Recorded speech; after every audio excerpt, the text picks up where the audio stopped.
We're going camping again. Hang on one second. Arrived. There's my little camper. I'm just looking for the main swimming area. There's picnic tables and barbecues and all kinds of stuff around here. Pretty trees.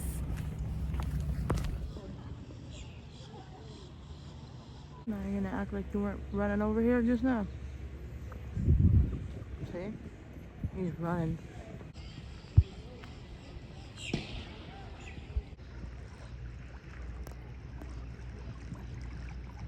Everything is packed up this time in advance. So some stuff is gonna come out from the back as soon as we get there. But as you can see, the little lights are already hung up. The bed is made. It's just that I have a little tent and I have some tactical bags with some lights and stuff. And then my weather techs. That's gonna all come out. But I'm gonna sleep with my AC unit and possibly with my fridge next to me because I'm not gonna be sleeping in a tent this time. I'm gonna be sleeping in the car, but I'm not even gonna bring my pop-up tent. The idea is to make this time easier. So everything's pretty much set. Once I get to the campsite, it's just a matter of opening the back, connecting the power so that my AC and my fridge have electricity. And then I might set up that little pop tent. Is very easy, at least compared to the one that I used last time. And take out these tactical bags. I might just keep them in that little pop-up tent. That'll be like my hangout area if I'm like tired and I just want to like hang out and lay down for a minute, but it's daytime and it's hot and I'm sweaty. I don't want to lay in my bed where I'm going to sleep. So that'll be like my chilling area. Plus I brought a camping chair. So the bedding is only going to be for when I'm ready to sleep. So I'll show you the setup a lot nicer, a lot better in more detail when I get there. But just so you have an idea, it's hard to see the bed because it's covered with things that are going to come out. And then over here I have my dry food, and under this bag you can't see it, but there is a water gallon, my cutting board, this is my dry bag, and my hats. I got my water, I got my coffee, and I'm ready to go, guys. Ready to hit the road. Boogie woogie, let's do it. So I really needed to get out of Dodge again.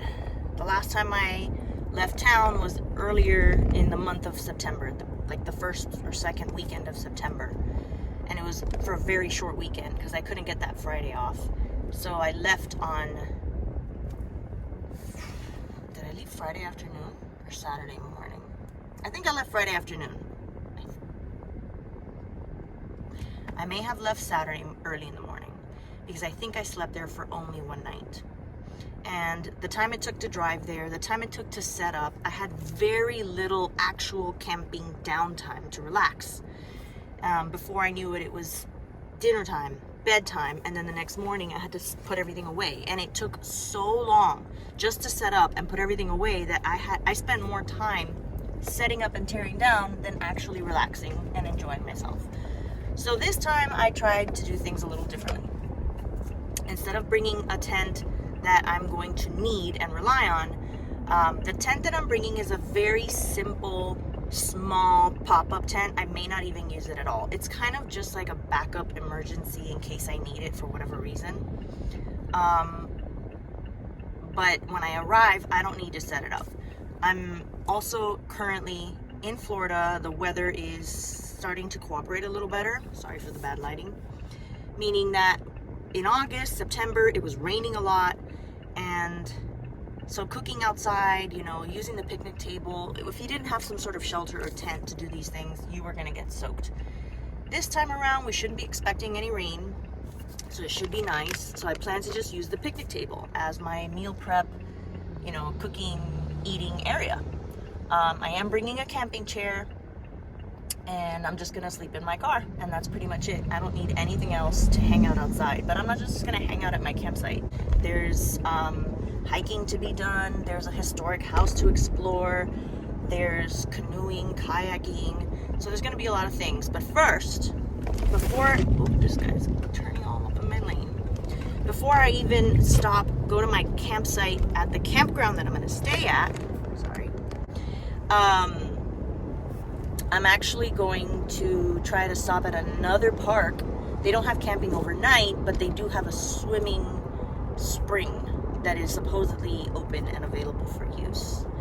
The campground that I'm staying at, the spring is closed because they're doing some sort of construction. but the river is open for canoeing and kayaking. So if I want to swim, which I always love to do, you guys know I love to swim and snorkel, I'm gonna have to go somewhere else. So I think I'm gonna visit that other place just for today. Today's Friday. It is almost 9 o'clock in the morning. I should have gotten a head start a little earlier, but I didn't want to set an alarm and force myself to wake up, because I do that every single day. And the whole point of trying to disconnect and relax is also to sort of take it easy, but I didn't want to take it too easy. So I didn't set an alarm, but my body just naturally was like, wake up, it's time to wake up at 7. So it took me 2 hours between, getting myself ready and getting the last little things, right? I can't put food in the fridge. Excuse me. Can't put food in the fridge the night before. So the food was already in, grocery bags. So I knew what to get. I didn't have to go to my fridge and, what should I take? No, I already had everything set out, like pre-selected and put in grocery bag. But my water jug, I filled it up this morning, just put it in the car. My snacks, I didn't want to leave them in the car overnight. It gets kind of humid at night, and I didn't want the temperature, the humidity to like potentially melt some of my dry snacks. So I kept it in the house, right by the door. My toiletries bag, you always have some last little things you need to put in there, deodorant, toothpaste, whatnot. And then I minimalized and simplified a lot of things. I didn't even bring my big backpack, which is what I usually put my clothes and, stuff like that. I brought 2 little, those little packs that you zip up and you put them in your luggage, and it just helps to compress and make your luggage neater and more organized. That's what I actually am using for clothing, things like that. And then my snorkel bag, sorry, I'm gonna take you guys off this holder because it doesn't seem to be helping very much. My snorkel bag has my swimsuit and my towel and my water shoes and my flippers and all that stuff. I don't need the big backpack. I have my toiletries bag. I have my little wet bag. It's kind of like my purse / just personal bag. And then I do have a second little teeny weeny bag, so I don't have to bring down that wet bag, which is actually dry. I always say wet bag. It's not a wet bag. It's called a dry bag.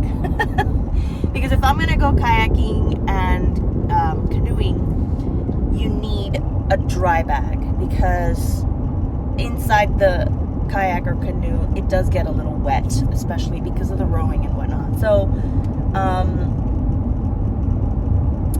that wet bag, I figured, it's a medium to small sized backpack, whereas my other travel backpack is very big, takes up a lot of space, don't really need it. I brought an extra pair of shoes. They're like not all the way up to the knee high, but kind of like mid calf, sort of like by the ankle high rain boots.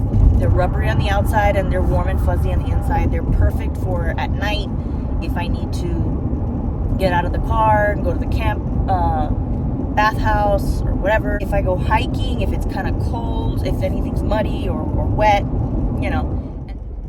Anyway, those are good shoes to have. And then the other shoes I'm wearing are my basic, kind of hiking sandals with no socks, just whatever. We're in Florida.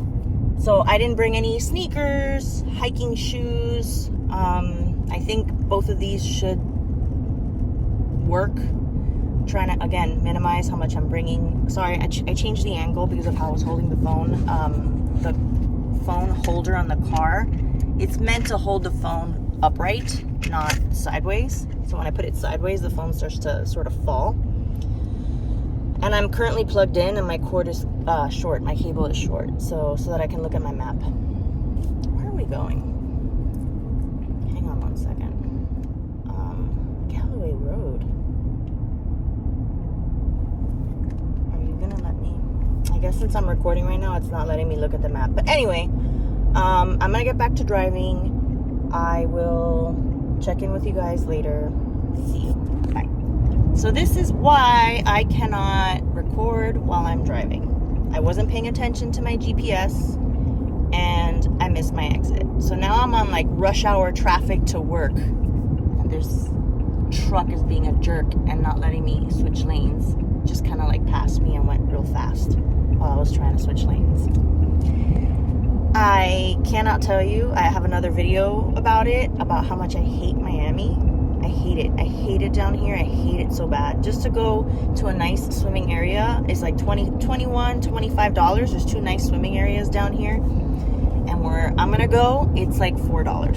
So the people are nice, pleasant. They don't do this kind of driving crap. But anyway, I also got distracted because as I was recording a little segment earlier, my stepdad called me because he has some damage to his car, and I know a body shop guy that I recommended him to, so he gave me a call real quick to ask about that. And I think in that conversation, I got distracted. So I kind of went out of my way a couple miles, and it's extending now my arrival time. As I was saying earlier, I would have liked to have left the house around 6 a.m. because that means that with a pit stop for like going to the bathroom or whatever, I could have arrived around 10:30 a.m. But with the way things are looking now, without a pit stop, I'm going to arrive around 1:30. So if I do stop somewhere, it'll be around 2.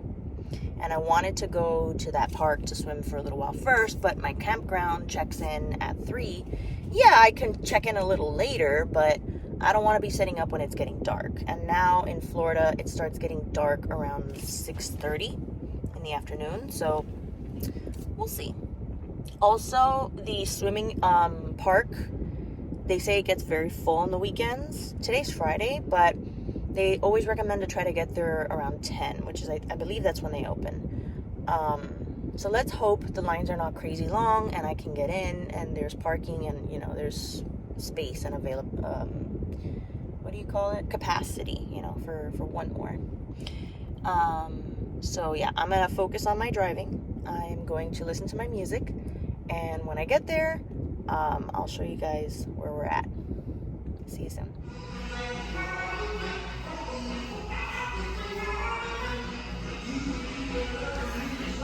Arrived. De Leon Springs is for the day. It's not a campground, but they have a spring to swim in. And then later we're gonna go to our campsite at another park.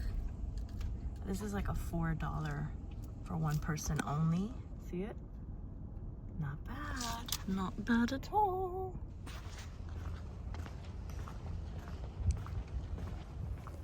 So this is De Leon Springs. This is not where I'm camping. They don't have a campsite.